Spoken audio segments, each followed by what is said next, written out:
What's going on, you reselling ratbags? Today, we're going to talk about how to haggle the best price possible. Now, I want you to take this with a grain of salt, because I know some people do like to get salty when they don't agree. Let's get into it.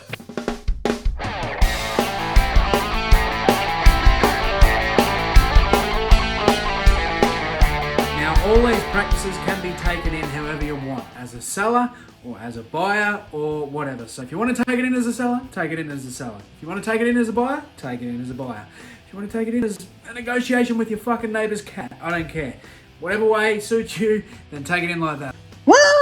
Now the first one, confidence, not arrogance. You want the person to actually like you. That's the key point to this. When you do a deal, you want them to come in liking you. So come in full of confidence, but don't be an arrogant prick where they go, right, no, I'm not dealing with you. Try not to be twitchy and all kind of stuttery and nervous looking. I know it's hard. Someone that's had a bit of anxiety and stuff myself, especially when you've only done it a couple of times. But the more and more you experience this, it'll be fine. Look them in the eye, have a bit of a joke, fuck around, Actually, don't touch them, COVID times. Just being half a decent human being to begin with from the start and being liked by the person that you're about to deal with is the key to starting this transaction. Compliment their house, compliment the area they live in, compliment their car. We all know the quickest way to a man's heart, if you are another man, is compliment his car. Just a bit of small talk. It always pays off, but just don't get creepy and get all up in their business. Don't twitch and show signs of self-doubt, because someone that's actually got experience with this will whip out the knife and fork and they will eat you for dinner. Information is everything. Now, research these products that you're looking to barter as thoroughly as possible, going in with the most amount of information you can get. Now, I don't recommend cruising into a garage sale, whipping out the laptop and punching in a few things to do your research in there. But if it is a Facebook Marketplace or Gumtree deal, you have the ability to look at the photos and do your research before you go in for the kill shot. Let the seller, now this is going back to if you are buying this product, let the seller educate you. This will actually give you an advantage because it's going to tell you whether they actually know anything about the product or they just need it gone. Simple as that.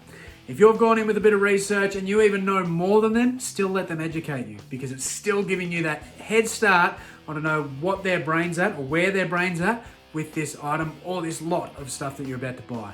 Without being creepy, without being a stalker, research the seller if you are buying something off them. Now, what I say about that, if you do stroll into their house and they've got a for sale sign up, that gives you an advantage. You already know they're looking to get rid of their stuff. That is an absolute bonus. They need it gone. That means their price is probably going to come down. Also, if you're looking at a listing, say on Facebook, it's been there for a long time, a week, 2 weeks, and they haven't moved it, might mean they're going to come down a fair bit in price for you. That's just another advantage that you're going to have over them. But when you get there, ask questions. How long have you had it? Why are you getting rid of it? All that sort of stuff. It's only going to play into your advantage. There is unfortunate events where someone may have been crook, they may have passed on, something like that, which is horrible, but that's an advantage to you. You know they need this stuff gone. So if that's the case, then you know that price can come down a little bit. The one that you hope for most, they're just having a clean out, they want it gone, it's in the way, and they'll do you a good deal sort of thing. But if you know all this information before you've even discussed the product, you know where they're at and whether it's something that's sentimental to them. Because if this isn't a sentimental item or a sentimental collection, then you're going to have a hard time prying it off them, because a lot of people, once they get that sentimental value around it, they think it's worth a lot more than what it actually is. So for you to get a good deal to resell it, you might be in a little bit of trouble. Now, this one will sound a little weird. Intend not to purchase the item. Go in there with the intent that there's a super strong chance that you're not actually going to buy this product from the person. Do not show them how bad you want it. Even if you really, really want this, don't show them how bad you want it, because then that just plays in their favor. You want it, you don't mind it, but you can live without it kind of thing. Be prepared not to purchase it. Don't buy it for the sake of buying it. If you can't get a good price on it, there's no point in getting it, just so you can flaunt it on Instagram or something. Mentally set a price point that you want to spend and stick to it. That is absolute key. Do not go over it just because the item is cool. If you're going to lose money, there's no point in making this deal. Now, don't lowball. We all know what it feels like and what we want to do to someone when they lowball us. Now, I like to aim for roughly half of what I'm willing to pay, but keep your offers respectful or you're going to lose them from the start. And whatever you do, Try your hardest not to drop the first number in a negotiation. Don't deal at your place. You don't want them coming around and getting all up in your shit. Going to them gives you the upper hand. The reason being, if you cannot agree on a final price, maybe, just maybe, they can throw something extra in. You know, they might have something laying around, some DVDs, a PlayStation, their cat, their nan, I don't know. They might have something else that can sweeten the deal and get the job done. Having them come to you also gives them the ability to see what's around. If you're in a big shed, they come into your shed, they see some stuff. Might be just at the front door, but they know where you're at.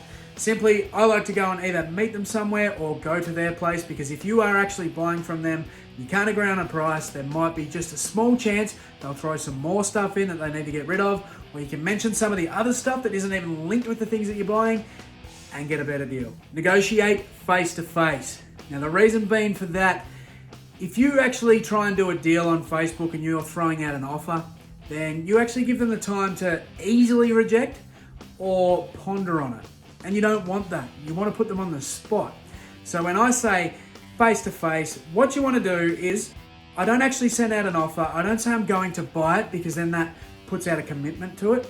I just say, can I come and take a look? Then when you're there, you can actually put them on the spot. And people don't like getting put on the spot and having something thrown at them there and then. Basically that way I can just say to them, well, are you willing to come down? What's your best price? Is this your best price? There's 2 secret words to this game, and that's hassle-free. Hassle-free is key.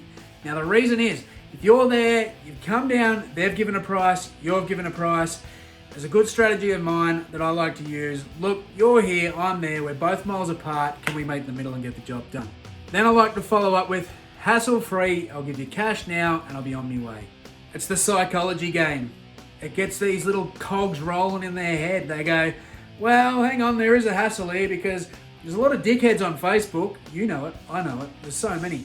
We're probably one of them. But they think, this guy's already here, he's here to get the deal done. If I don't agree to this, then I'm gonna have to try and do it again with someone else, you know. It puts that word hassle in their head and they start kind of freaking out a bit. If you're meeting in the middle, well, then they can be happy, they can get it out, they think, well, it's gone, I've got some cash.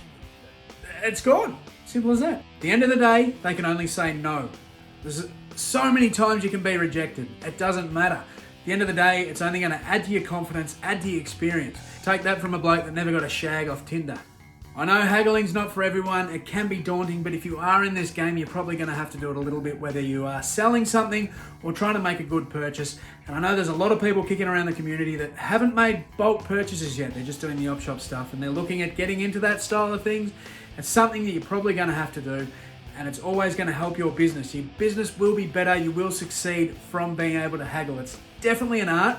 Takes a lot of time. I am no expert. I'm never going to claim to be an expert at it. I still do feel a bit weird sometimes doing it, especially if you get someone that is pretty experienced or they are just straight to the point. It does get hard, but I'm telling you, the more and more you do it, the easier it gets. You have absolutely nothing to lose by just attempting it.